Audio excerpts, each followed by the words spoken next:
Good afternoon প্রত্যেককে। আজকে শিশুতীর্থ কবিতা, রবীন্দ্রনাথ ঠাকুরের লেখা শিশুতীর্থ কবিতার দ্বিতীয় পাঠ আলোচনা করতে চলেছি। ঊর্ধ্বে গিরিচূড়ায় বসে আছে ভক্ত, তুষার শুভ্র নীরবতার মধ্যে। আকাশে তার নিদ্রাহীন চক্ষু খোঁজে আলোকের ইঙ্গিত। মেঘ যখন ঘনীভূত, নিশাচর পাখি চিৎকার শব্দে যখন উড়ে যায়, সে বলে ভয় নেই ভাই, মানবকে মহান বলে জেন। ওরা শোনে না, বলে পশু শক্তি আদ্যা শক্তি, বলে পশুই শাশ্বত, বলে সাধুতা তলে তলে আত্মপ্রবঞ্চক। যখন ওরা আঘাত পায়, বিলাপ করে বলে ভাই তুমি কোথায়? উত্তরে শুনতে পায় আমি তোমার পাশেই। অন্ধকারে দেখতে পায় না, তর্ক করে এ বাণী ভয়ার্থের মায়া সৃষ্টি, আত্মসান্ত্বনার বিড়ম্বনা। বলে মানুষ চিরকাল কেবল সংগ্রাম করবে মরীচিকার অধিকার নিয়ে, হিংসা কণ্টকিত অন্তহীন মরুভূমির মধ্যে। দেখো, এখানে উনি বলতে চাইছেন যে ঊর্ধ্বে গিরি চূড়ায়, গিরি অর্থে পাহাড়, সেই পাহাড় চূড়ায় বসে আছে ভক্ত। ভক্ত তো বসে আছে তুষার শুভ্র নীরবতায়, অর্থাৎ নীরবতায়, নীরব হয়ে আছে। তুষার অর্থাৎ বরফ, শুভ্র অর্থে সাদা, হ্যাঁ, তুষার শুভ্র নীরবতার মধ্যে।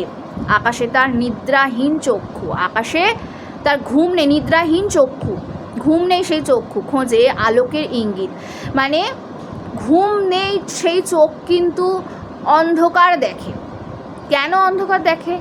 ঘুম হলো মানেই কিন্তু একটা সাধারণ ব্যাপার মানুষের, যে সে সুস্থ।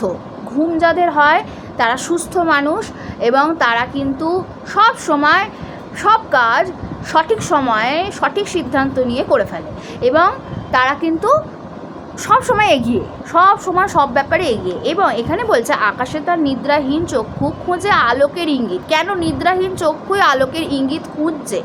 আলো চাইছে, অন্ধকার হয়ে আছে চারিদিকটা। মেঘ যখন ঘনীভূত, নিশাচর পাখির চিৎকার শব্দে যখন উড়ে যায়, নিশাচর পাখির চিৎকার, নিশাচর পাখি সবসময় কিন্তু রাত্রে বেরোয়, তো সেই নিশাচর পাখি যেমন পেঁচা, এই সমস্ত পাখিরা চিৎকার শব্দে উড়ে যায়। মেঘ ঘনীভূত হয়ে আছে চারিদিকে, অন্ধকারের মধ্যেও আরও অন্ধকার। সে বলে ভয় নেই ভাই, মানবকে মহান বলে জেনো। সেই পাখি বলে যাচ্ছে, পাখি সবসময় দূতের কাজ করে থাকে, মানুষকে ভালো মেসেজ দেয়, বার্তা দেয়। তো মানে একটা এমনি বার্তা বাহক হিসেবে আমরা পাখিকে, আগেকার দিনে চিঠি পাঠানো হতো পাখির মাধ্যমে, সেই জমিদার মানে সেই রাজাদের আমলে চলে যায় যদি। আবার সেক্ষেত্রে এখানের ক্ষেত্রেও সেই একই, নিশাচর পাখি বলে যাচ্ছে, রাতের অন্ধকারেই নিশাচর পাখি বলে যাচ্ছে যে ভয় নেই ভাই, মানবকে মহান বলে যেন। মানুষই হলো শ্রেষ্ঠ, মানুষই হলো মহান। ওরা শোনে না, বলে পশু শক্তি আদ্যা শক্তি, বলছে পশু শক্তি হচ্ছে আদ্যা শক্তি, বলে পশুই হচ্ছে শাশ্বত। বলে সাধুতা তলে তলে আত্মপ্রবঞ্চক। মানে এখানে এখন সময়টা বা সমাজটা এমনই হয়ে দাঁড়িয়েছে যে সেখানে পাশবিকতায়, মানুষের পাশবিকতাই সেখানে কিন্তু আসল শক্তি হয়ে উঠেছে। আদ্যা শক্তি যেটা পজিটিভনেস, অর্থাৎ পজিটিভ যেটা আমাদের ভাবনা চিন্তা, থিঙ্কিং, সেটা থেকে পশু সেখানে মহান হয়ে উঠছে। এবং বলছে সাধুতা তলে তলে আত্মপ্রবঞ্চনা করছে, সাধুরা আত্মপ্রবঞ্চক হয়ে উঠেছে, সাধু ভালো মানুষ নেই। যখন ওরা আঘাত পায়, বিলাপ করে বলে ভাই তুমি কোথায়? যখন আঘাত পাচ্ছে তখন বলছে ভাই তুমি কোথায়? উত্তর শুনতে পায় আমি তোমার পাশেই, আচ্ছা আমি তোমার পাশে আছি। ভাই ভাই পাশেই থাকে, তোমার সাথেই আমি আছি। অন্ধকারে দেখতে পায় না, তর্ক করে, বলে অন্ধকারে একে অপরকে খোঁজে, দেখতে পায় না, তখন কি করে যে একে অপরকে সঙ্গে তর্ক করতে শুরু করে। এ বাণী ভয়ার্থের মায়া সৃষ্টি, আত্মসান্ত্বনার বিড়ম্বনা। এ বাণী ভয়ার্থ, ভয় থেকে ভয় প্লাস আর্ত, অর্থাৎ ভয়ার্থ, সেই ভয়ার্থের মায়া সৃষ্টি, একটা মায়ার জগৎ তৈরি করে। ভয় থেকে একটা মায়ার জগৎ, ভয় থেকে বেরিয়ে যেতে হবে, না হলেই চারিদিকে মানে ভয়গ্রস্ত হয়ে থাকতে হবে। সেটা যেটা একটা মায়া, একটা মানে মরীচিকা, মানে একটা কিছুই নেই, একটা যেটা আমরা মনে হবে কি একটা এমন ব্যাপার, ভয় ব্যাপার। সেই ভয়ার্থের মায়ার সৃষ্টি, আত্মসান্ত্বনা, নিজেকে সান্ত্বনা দেওয়া, কি আত্মসান্ত্বনা, বিড়ম্বনা। এই বিড়ম্বনার মধ্যে পড়বো কেন? বলে মানুষ চিরদিন কেবল সংগ্রাম করবে মরীচিকার অন্ধকার নিয়ে সংগ্রাম করে থাকবে মানুষ, শুধুই লড়তে থাকবে, খালি যুদ্ধই করতে থাকবে, সংগ্রাম করতে থাকবে একটা মরীচিকার অধিকার নিয়ে। মরীচিকাময় একটা জগৎ, সেই মরীচিকার অধিকার নিয়ে সে সংগ্রাম করবে যে আমি এই সমস্ত ভয় থেকে বেরিয়ে গিয়ে আমি লড়াই করব, আমি সংগ্রাম করব, এবং মানুষ তাই করে। সেই অধিকার আছে আমার।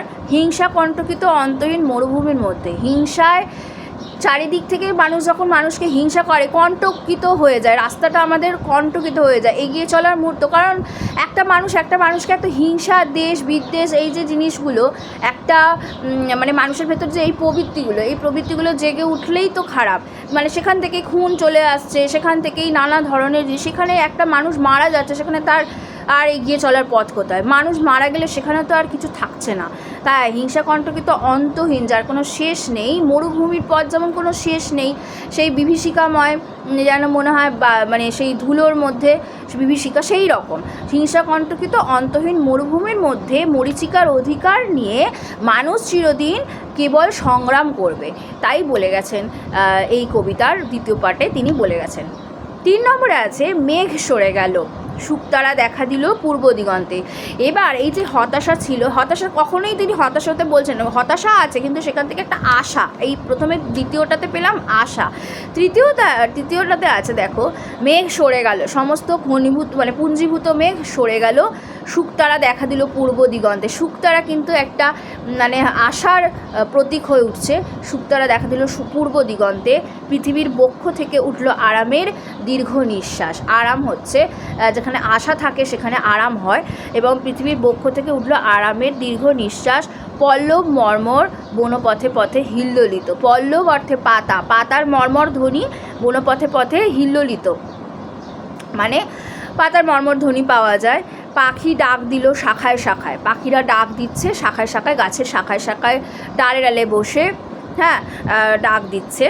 এবং ভক্ত বললে সময় এসেছে, যে ভক্ত বসে আছে সে বলছে সময় এসেছে। কিসের সময়? যাত্রার সময়। ওরা বসে ভাবলে, অর্থ বুঝলে না, আপন আপন মনের মতো অর্থ বানিয়ে নিলে। ওরা কি করলো? অর্থ বুঝলো না তারা, আপন আপন মনের মতো, নিজের মনের মতো তারা কি করলো? অর্থাৎ অর্থ বানিয়ে নিল, নিজেদের মতো করে অর্থ বানিয়ে নিল। আচ্ছা, বনপথে পথে হিল্লোলিত শব্দের অর্থ হচ্ছে দোলা লাগা বা হিল্লোল, যাকে বলে প্রাণের হিল্লোল আমরা বলে থাকি না, সেই হিল্লোলের কথা বলা হচ্ছে। ভোরের স্পর্শ নামলো মাটির গভীরে, মাটির গভীরে ভোরের স্পর্শ, ভোরবেলার যে স্নিগ্ধতা ছড়িয়ে গেল। বিশ্বসত্তার শিকড়ে শিকড়ে কেঁপে উঠল প্রাণের চাঞ্চল্য, বিশ্বসত্তার শিকড়ে শিকড়ে কেঁপে উঠল প্রাণের চাঞ্চল্য। কে জানে কোথা হতে একটি অতি সূক্ষ্ম স্বর সবার কানে কানে বলবে, চলো সার্থকতার তীর্থে। কে কোথা থেকে বলবে? একটা সূক্ষ্ম স্বর আসবে, সবার কানে কানে বলবে, চলো সার্থক হই, আমরা সার্থকতার তীর্থে পৌঁছে যাই। এবং বিশ্বসত্তার শিকড়ে শিকড়ে প্রাণের চাঞ্চল্য অর্থে এখানে প্রাণ সত্তা, যে প্রাণ আছে, প্রাণ সঞ্চার হচ্ছে, নতুন নতুন প্রাণ আসছে পৃথিবীতে, সেই বিশ্বসত্তার শিকড়ে শিকড়ে কেঁপে উঠছে প্রাণের চঞ্চল। আমাদের সেই প্রাণ, কোন প্রাণের কথা হচ্ছে? মানুষের স্বতঃস্ফূর্ততার কথা বলা হচ্ছে, প্রাণ চাঞ্চল্য। কে জানে কোথা থেকে একটি অতি সূক্ষ্ম স্বর সবার কানে বলবে, চলো সার্থকতাতে। অর্থাৎ এখানে আশা, যেখানেই আশা সেখানেই একটা সাকসেস। আশা থাকলেই তো একটা জায়গায় পৌঁছানো, সফল হওয়ার একটা আশা থাকে, বা সফলতার দিকে পৌঁছে যায় মানুষ। এই বাণী জনতার কণ্ঠে কণ্ঠে মিলিত হয়ে একটি মহৎ প্রেরণার বেগবান হয়ে উঠল। জনতার কণ্ঠে কণ্ঠে মিলিত হয়ে গেল এবং একটি মহৎ প্রেরণায় বেগবান হয়ে উঠল, একটা নতুন মহৎ প্রেরণা এলো এবং সেখান থেকে বেগবান হয়ে উঠল। প্রেরণা পেল, সবাই অনুপ্রাণিত হলো। পুরুষেরা উপরের দিকে চোখ তুললে, জোর হাত মাথায় ঠেকালে মেয়েরা, পুরুষেরা ওপরের দিকে চোখ তুলল এবং হাত জোর করলো মেয়েরা। শিশুরা করতালি দিয়ে হেসে উঠল। প্রভাতের প্রথম আলো ভক্তের মাথায় সোনার রঙের চন্দন পরালে। ভোরবেলার প্রথম আলো ভক্তের মাথায় সোনার রঙের চন্দন পরালে। ভক্ত আর কিছুই চায় না। প্রকৃত ভক্ত কী চাইবে? প্রকৃত ভক্ত চাইবে এই জিনিসটা, ভক্তের মাথায় সোনার রঙের চন্দন। সে সূর্য কিরণের যে আভাটা সেটা নেবে, সোনার কিরণ, সোনার রঙের চন্দন পরালে। সবাই বলে উঠল, ভাই আমরা তোমার বন্দনা করি।